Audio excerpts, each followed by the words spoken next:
El fin de semana se conoció que fue detenido en Turquía uno de los implicados en el caso que investigó la policía y que lo bautizó como León de Troya, que ha sido a su vez rebautizado acá en el Ecuador por la Fiscalía como caso Encuentro. Se trata del narcotraficante albanés Dritan Rexepi, que mantenía una red de narcotráfico en el Ecuador, que fue detenido en el Ecuador, que fue liberado en el gobierno de Guillermo Lasso y que ahora ha sido detenido en Turquía.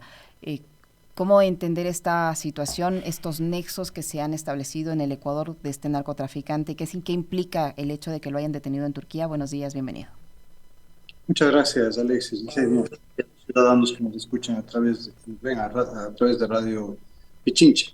Mire, yo creo que poniendo en contexto la captura de Ditran, el capo de la mafia albanesa que operó durante tantos años en el Ecuador por la estructura de impunidad que montaron tanto Moreno como Lasso en las cárceles desde el año 2018, en realidad es cuando el negocio del tráfico de cocaína se convierte en una, podríamos decir, en una estructura empresarial ilícita, pues impresionante en el Ecuador, cuando las cárceles nuevamente se abren para que los delincuentes que estaban detenidos ahí desde el año 2013, con todos los recursos que tuvo el Ecuador, con todos los con toda la articulación que se hizo con la función judicial en su momento, el gobierno del presidente Correa, logramos capturarlos y sentenciarlos a 20 años, a 25 años, a 30 años, a 35 años de prisión a estos narcotraficantes y asesinos, entre esos obviamente Ditran, el capo de la mafia albanesa, pero sin embargo desde el año 2018 se retiraron hasta los inhibidores de señal de las cárceles. Entonces, cuando hacemos el análisis de la captura de Ditran en Turquía, Vicenia, no podemos solamente quedarnos en la coyuntura de esa captura. ¿Por qué huyó del Ecuador? ¿Cómo dio el informe favorable el gobierno de Lasso para que la justicia amañada también y articulada con las estructuras criminales que forman parte del gobierno de Lasso pueda salir en libertad y pueda ser de las suyas? Es decir, le dieron en una prelibertad, ¿no es cierto? Y después comenzó a firmar informes falsos. Y recién en noviembre del 2022 se dan cuenta de que quien estaba firmando esos informes no era Ditran, y que Ditran ya había salido del país, quién sabe en qué momento. Entonces, esta captura tenemos que verlo, yo digo, como una gran oportunidad. Como una gran oportunidad, ¿por qué, Licen? Porque esa captura no se da en el Ecuador, se da en Turquía.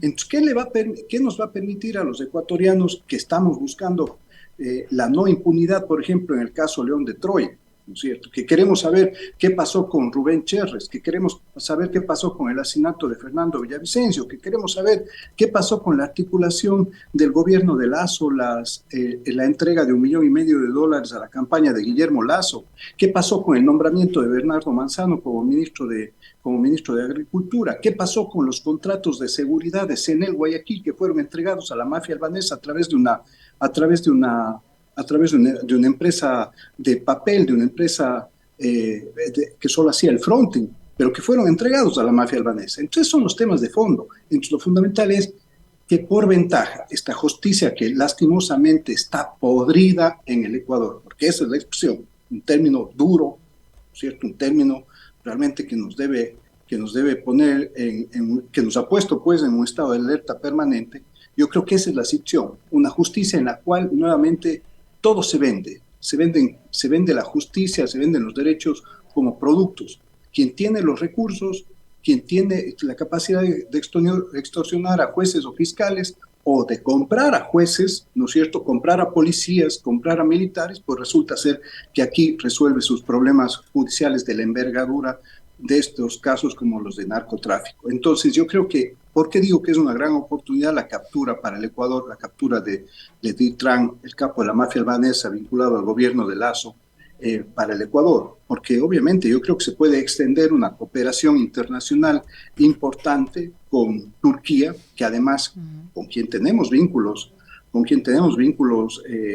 Estado con el que tenemos además como Ecuador vínculos importantes a través de los grupos empresariales turcos que están también en el Ecuador manejando algunos de los puertos más importantes. Y a partir de ahí, obviamente, en esa cooperación, pues poder obtener información que puede ser medular para que el caso León de Troya no nos vuelva, no solo al caso León, con el caso León de Troya, que hoy se llama Encuentros, no solamente se vuelva, no quede en impunidad el caso León de Troya, sino que la República del Ecuador, nuestro Estado, nación, el Ecuador, no se vuelva un estado de la impunidad, un estado de la delincuencia. Vamos a terminar prácticamente con una tasa de 44 casos por 100.000 habitantes en homicidios y asesinatos, y resulta ser que este individuo, el banquero, que habrá que ver que si es que en su banco también no lavaba dinero del narcotráfico, ¿no es cierto? Esto hay que ver, porque ahí hay empresas florícolas, ahí hay empresas bananeras, hay que ver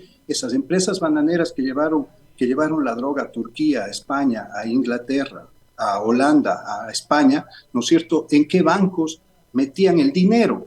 Entonces, en realidad, el caso León de Troya con la captura de Ditran puede ser la mejor oportunidad para que el nuevo gobierno, que, si usted me lo permite, ¿no es cierto?, yo con absolutamente total beneficio de inventario, ¿no?, me guardo la total reserva de que este gobierno vaya a hacer algo importante alrededor de estos delitos gravísimos, y sobre todo del caso de la mafia albanesa vinculada al gobierno de Lazo y vinculada a grandes empresarios y poderosos empresarios del sector bananero. Yo quiero atar algunos hechos, doctor Serrano, buenos días.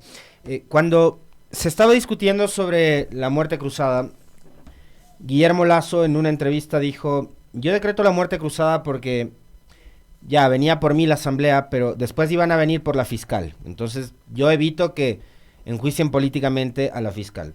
De hecho, en los últimos días, a partir de una intervención de Rafael Correa, ha habido muchas voces, incluidos medios de comunicación y periodistas, que han salido en defensa de la fiscal y de que no se lleve adelante esta iniciativa de enjuiciarla políticamente a la señora Salazar, más allá de saber si es que existen o no existen las causas para que sea procesada por incumplimiento de funciones.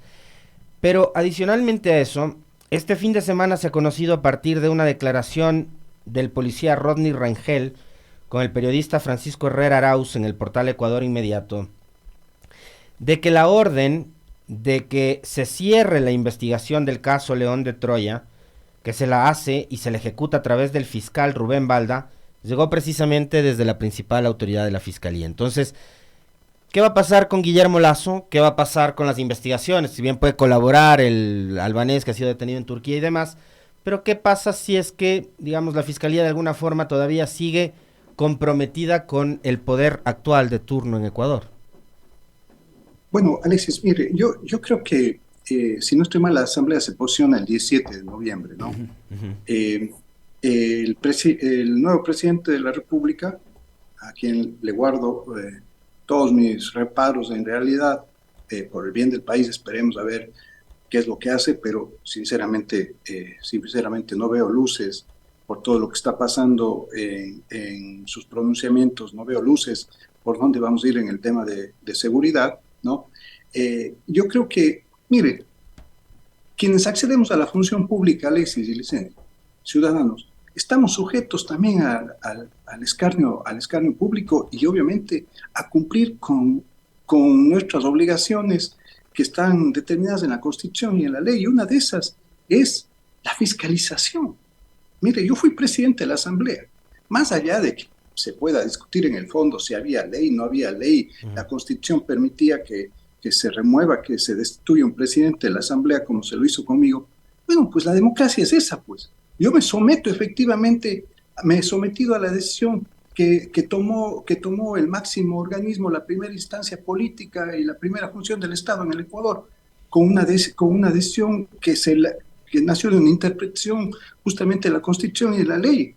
Ahora, que nos vengan a decir ahora que el Consejo de la Judicatura, que el presidente de la República, que la fiscal general, que los superintendentes no se van a someter a los procesos de fiscalización establecidos en la Asamblea. Este es el Ecuador. La Constitución y la ley están ahí. Y obviamente los funcionarios y funcionarias que acceden a ocupar esos cargos tienen que saber que, así como tienen que rendir cuentas a la justicia, también tienen que rendir cuentas políticas a la Asamblea Nacional. En esa perspectiva, porque mencionaba el tema del 7 y el 23 de noviembre, porque yo creo que hay hechos que son más que, más que indispensables en el Ecuador. Y en esa perspectiva, ¿no es cierto? Yo creo que solamente falta la moción de censura, por ejemplo, para determinar la salida de Lasso con una destitución. Y la Asamblea entrante tiene una obligación histórica, porque la democracia y la historia se constituye de hechos emblemáticos y de hechos simbólicos. Y que Lasso sea destituido, por ejemplo, por la Asamblea Nacional, creo que es un elemento que el Ecuador lo pide a gritos. Un individuo que se ha burlado de los ecuatorianos absolutamente todos los días de su gestión pública.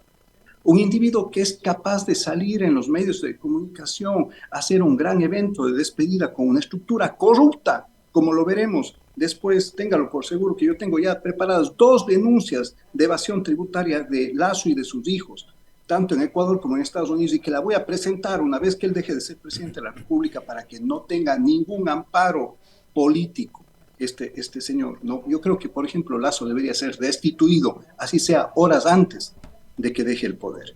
¿Para qué? Para dejar los hechos emblemáticos establecidos en historia. Como un hombre un funcionario público de esa calaña, de esa categoría, puede irse despidiendo del Ecuador y poniendo la banda presidencial al nuevo presidente. A mí hasta me diera vergüenza, pero no solo eso, sino si tenemos un poco de creencia en las cábalas, en las energías, esa banda presidencial que me la va a poner Lasso, no me la pongo por nada del mundo, no dejo que me la ponga nunca Lasso. Entonces, esos símbolos, más allá de los hechos propios de la justicia, creo que son fundamentales, Alexis. Debe buscarse bajo todos los mecanismos como una acción necesaria de la Asamblea entrante, la censura definitivamente de Lasso. Y a partir de ahí, que se profundice la investigación del caso León de Troya, que se profundice si efectivamente fue Lasso, fue la justicia la que determinó el cierre del caso León de Troya. Las denuncias del teniente Rengel son gravísimas, Mire ese muchacho dónde está. Y perdón que le ponga esa y perseguido por la policía, no solo por el gobierno. Un joven oficial de la policía que lo único que hizo es hacer su trabajo. Tiene que ponerse a buen recaudo, en primer lugar, para que no le maten, como mataron a Cherres, como mataron a Villavicencio, ¿no es cierto? Como tuvo que huir el periodista Buscán también fuera del país, para que no lo maten. Y en segundo lugar, inicia una persecución. Toda la estructura policial, ese mando policial que salió, ¿no? Con ese comandante general Salinas, el propio Carrillo que estuvo a cargo y él conocía del caso también León de Troya,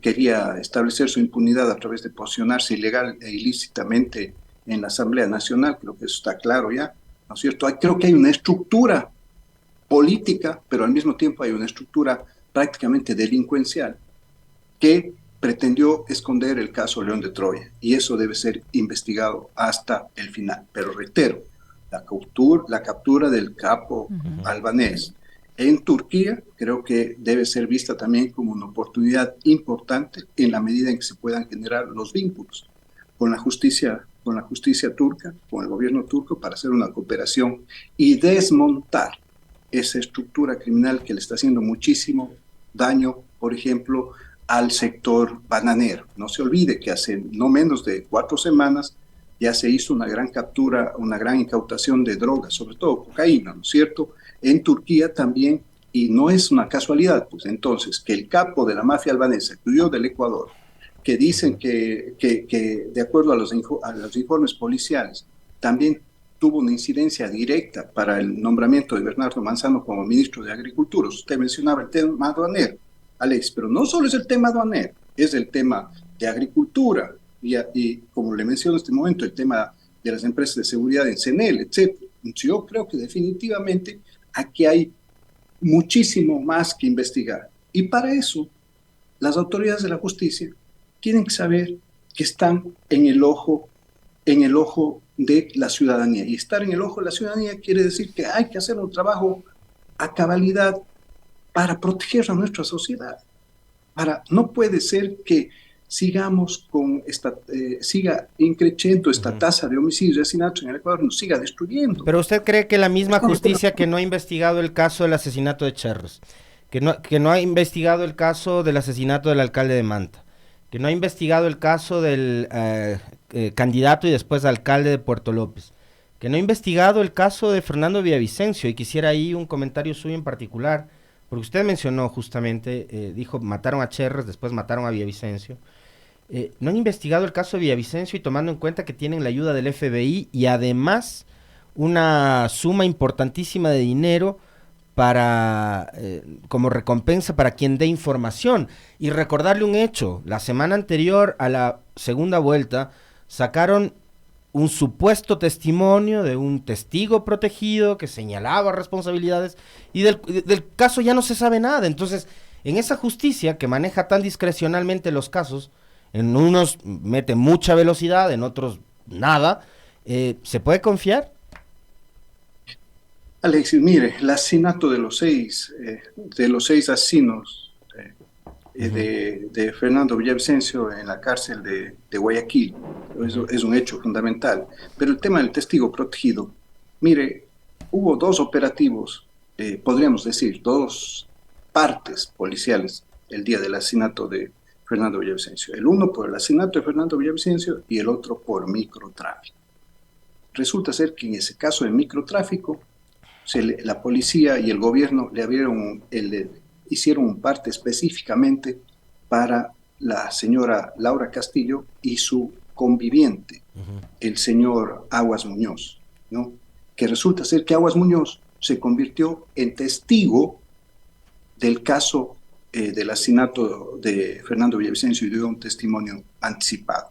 Pero resulta ser que Aguas Muñoz y Castillo participaron directamente en la operación del asesinato de Fernando Villavicencio, ¿no? Pero sin embargo, en un acuerdo bastante opaco, bastante grave desde mi punto de vista, ¿no es cierto?, a este delincuente que tiene antecedentes graves de porte de armas, de delincuencia organizada, de microtráfico de drogas, etcétera, no, se hace un acuerdo con este individuo para que él dé un testimonio completamente trucho desde mi perspectiva, ¿no? Que aquí hay que ser claros con estas expresiones, ¿no? Y en ese testimonio, que fue develado horas antes por el presidente Correa, que él conoció ya, ¿no es cierto? Y se les cayó la pantomima, se pretendía armar todo un entuerto alrededor justamente del asesinato de Fernando Villavicencio. Se les cayó, pues, ¿no? Porque se descubrió que iban a hacer este testimonio falso, ¿no? Entonces, esto es fundamental, Alexis y ciudadanos, porque este individuo resulta ser que al día siguiente de que da su testimonio anticipado, le cambian las medidas cautelares y le quitan la medida cautelar de prohibición de salida del país y de uso del grillete, ¿no? Uh-huh. Y de uso del grillete en el caso de delincuencia organizada, en el caso de microtráfico. Entre el hombre y este individuo, con eso, ¿qué pasa? Podría ya salir del país. Este señor tiene 2 hijos menores de edad con la señora Castillo, que nada más y nada menos pertenecen los dos a la banda criminal de los Lobos. Banda criminal de los Lobos, que operan al mando en el norte del Ecuador y sobre todo en la provincia de Pichincha, con el delincuente Colón Pico, ¿no? Con el delincuente Colón Pico, que resulta ser que hasta el día de hoy no está detenido, que resulta ser que la policía antinarcóticos le estaba siguiendo el día del asesinato a Colón Pico, estaba realizando escuchas a Colón Pico, a Laura Castillo y obviamente a los delincuentes que asesinaron a Fernando Villavicencio, que resulta ser el día, la hora, el minuto que asesinaron a Fernando Villavicencio, la policía con la dirección de microtráfico de drogas, le estaba dando seguimiento a los delincuentes.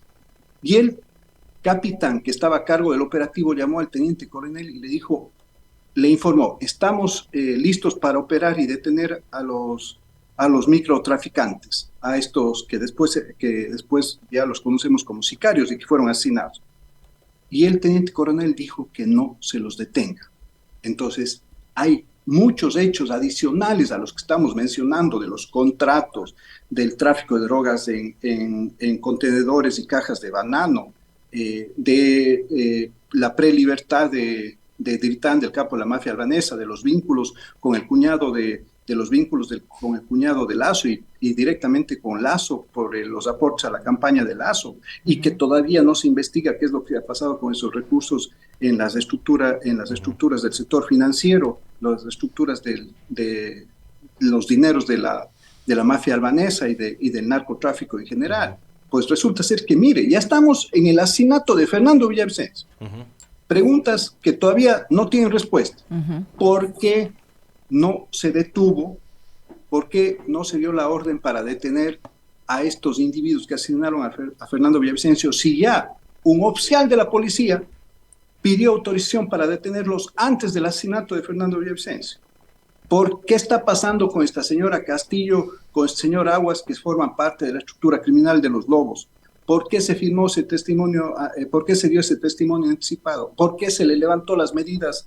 ¿Por qué se le levantó las medidas cautelares al conviviente de Laura Castillo? ¿Qué vínculo tiene los Lobos con la mafia albanesa? No se olvide que la mafia albanesa, y este es el hecho fundamental que me permite a mí generar una hipótesis y un análisis desde esa perspectiva, Alexis y Vicente. ¿Por qué? ¿Cuál es el vínculo entre los Lobos, la mafia albanesa, si es que nosotros y los asesinatos de Rubén Cherres y Fernando Villavicencio? ¿Cuál es ese vínculo?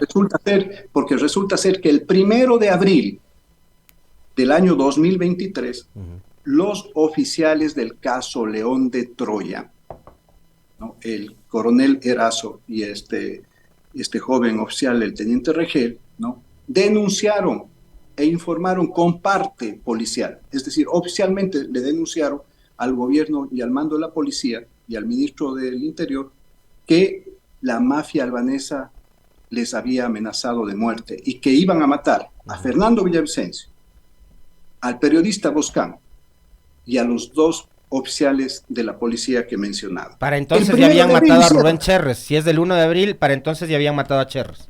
El 30, el día anterior, pues habían matado ya a Cherres. 30 de marzo.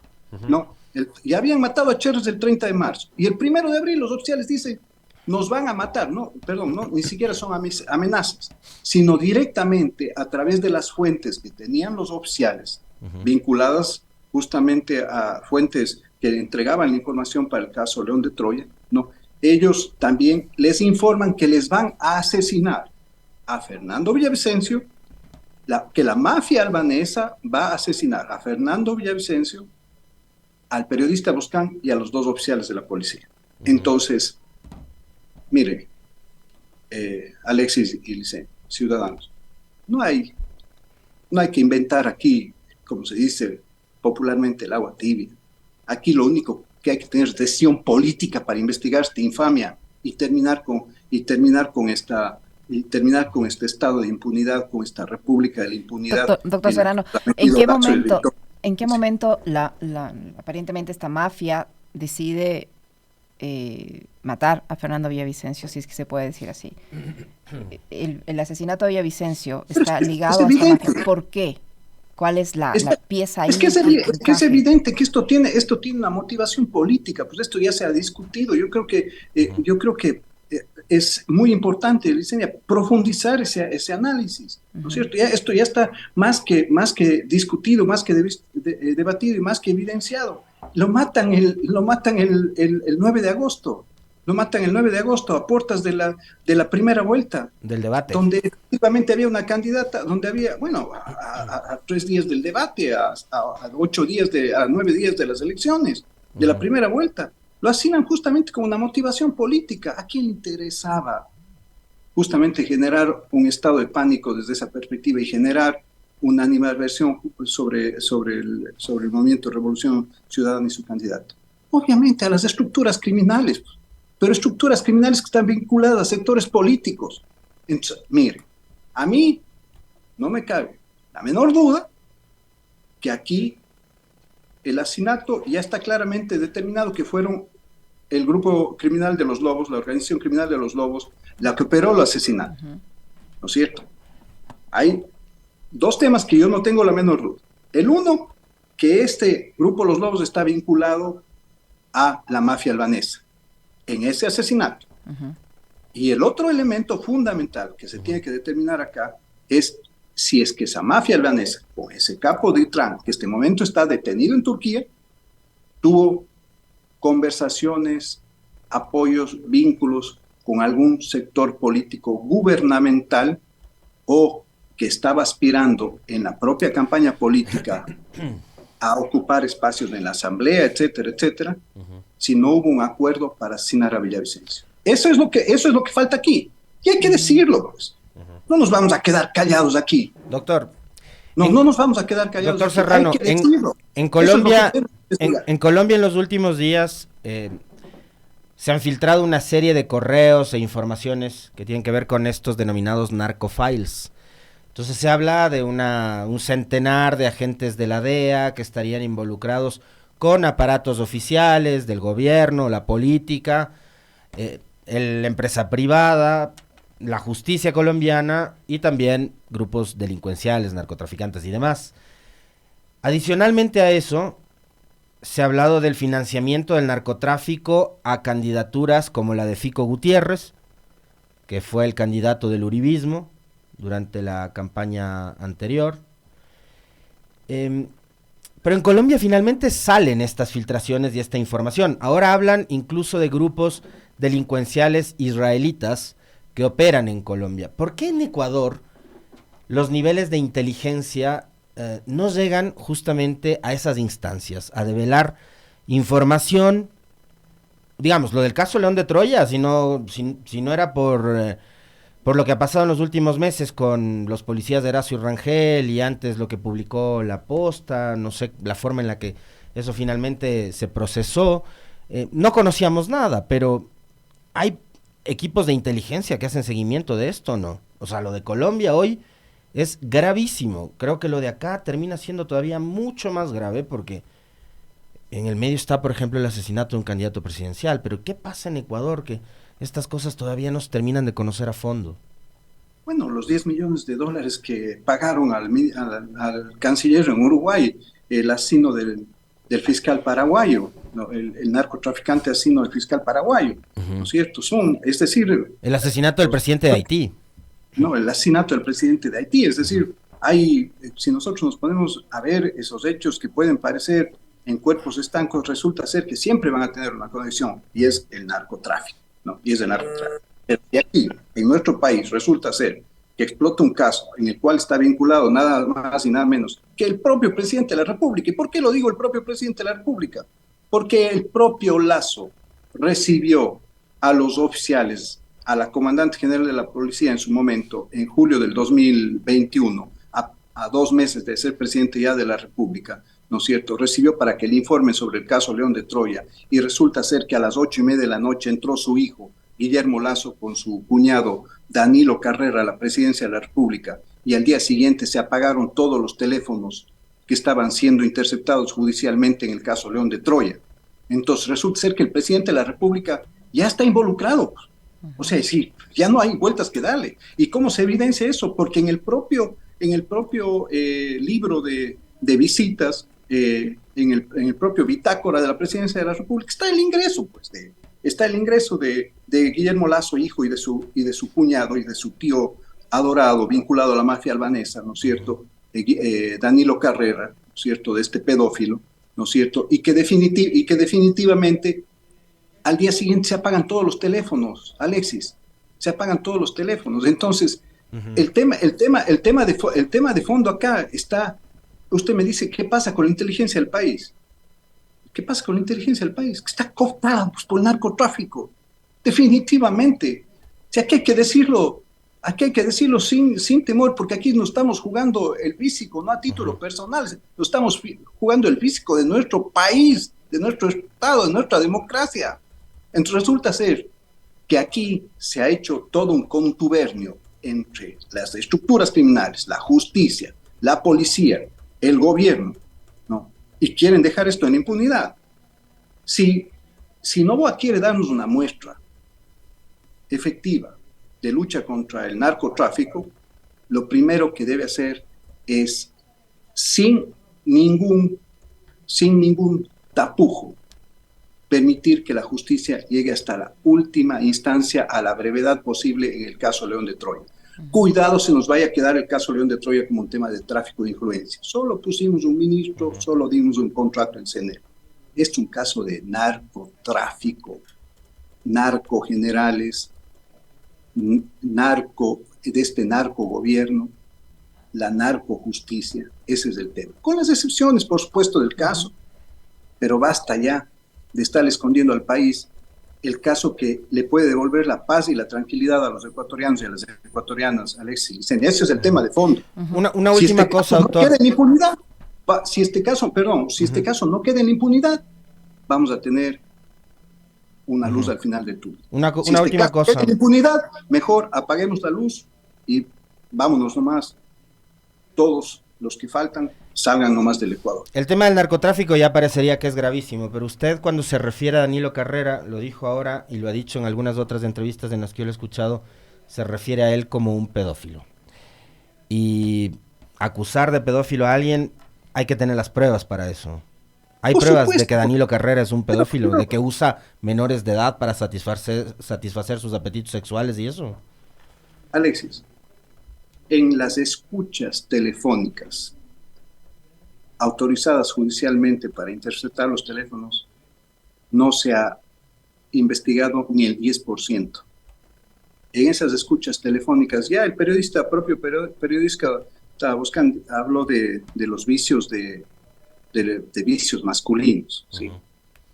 Mire, a las cosas hay que ponerles nombre y apellido. Aquí se han cometido una cantidad de delitos y hay información. ¿Qué es lo que pasa? Lo que pasa es que los analistas de la policía, ¿no es cierto?, le ponen si la categoría de la información que usted va recibiendo en esas intercepciones telefónicas es importante o no para el caso que está investigando, en este caso para el narcotráfico. Pero desde mi perspectiva, obviamente, ahí hay una suerte de no tan buen criterio, podríamos decirlo así, de los oficiales que hicieron el análisis de la intercepción de llamadas. Porque obviamente si yo escucho que están llevando ya niñas menores de edad a un evento con Danilo Carrera, obviamente eso ya abre otro tipo de delito. Y eso es lo que hay que investigar. Hay que hacer una exigencia a la justicia ecuatoriana para que se investigue el 100% del contenido de las interceptaciones telefónicas del caso León de Troya, porque se van a derivar delitos inimaginables y abominables. Así que ese señor Carrera, Lazo y todos los que participaron en este entuerto para esconder el caso León de Troya, no solamente deben ser sentenciados, deben irse a la cárcel. Debe generarse un precedente radical en el Ecuador. Vuelvo a insistir, Alexis, si ese precedente contra la impunidad no se genera con este caso, el Ecuador no va a ninguna parte lastimosamente.